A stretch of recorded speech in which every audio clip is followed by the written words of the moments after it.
Mostly I got interested in ag through my time as an undergraduate with all my friends. It was the time when there were a lot of people were really getting into the environmental movement. You know, I was a hippie. A lot of my friends were really involved in, I don't know what you call it, political action, trying to change regulations to help environmental issues and whatever. And I started reading books about pesticide use.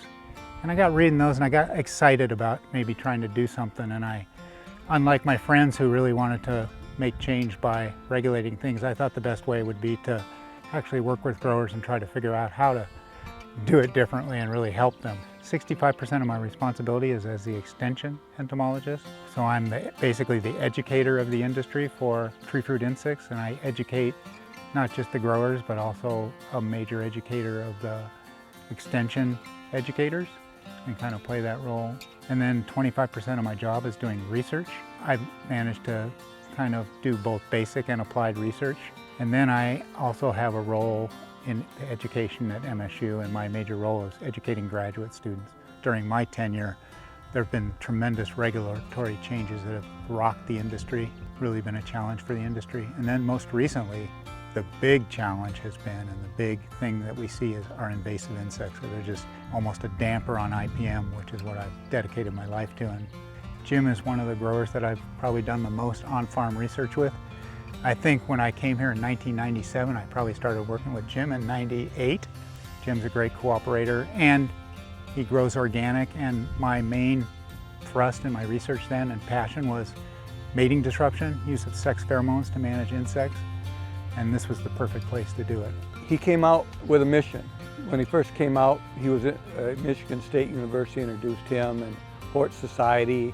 I think I might have been on the board at that time. Talked to him, and we were all excited because we growers were just then becoming introduced to IPM strong enough, which, as everybody knows, integrated pest management, where you use less chemicals to control the insect pest and kind of rely more on Mother Nature to help you. And we were just weaning off on the calendar sprays, where every week or 2 weeks you went out and put a pesticide on. And instead, to understand how bug life cycles grew and developed, and when you could spray and when you didn't have to was kind of new and scary. Every week during calling moth cycles, where the females are mating with the males, and then they're going out and laying eggs, which happens for calling moth twice a year over a period of 2 or 3 weeks. The mating disruption, a pheromone that we hang in the trees, that slowly is dispensed out, and it's stronger than the females. So the males can't find the females, and so the girls lay sterile eggs and break the next generation cycle. Larry got into a program where he purchases sterile females, releases them, and sterile moths, and the males also, and releases them in the orchard. Males and females get confused and mate them, which cuts down the population. Mike Van Acknell has been involved in a number of on-farm research projects. He's a big cherry grower as well, so I've been doing a lot of projects with Mike, different aspects of cherry pest management, especially when spotted winged Drosophila came in, this new invasive pest. In life, every once in a while, you meet one of those rare individuals who is dedicated to making the world a better place. We recruited Larry to Michigan in 1997 to work with Michigan's tree fruit team at Michigan State University with a focus on mating disruption.